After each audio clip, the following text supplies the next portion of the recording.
This way you could open the lock. And now I will show you how to connect with the lock.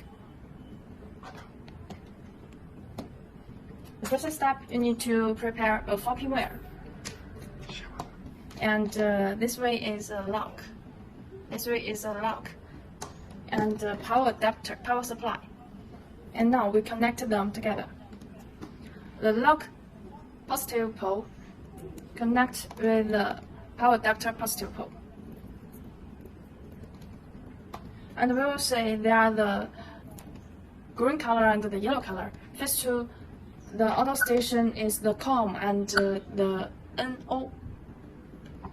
And we choose these two wire, connect with them together.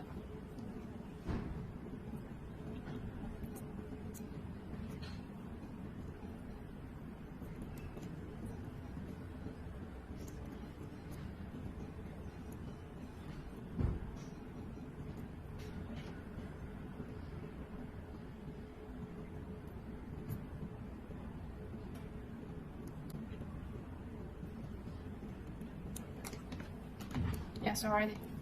And we connect it with the background, auto station background.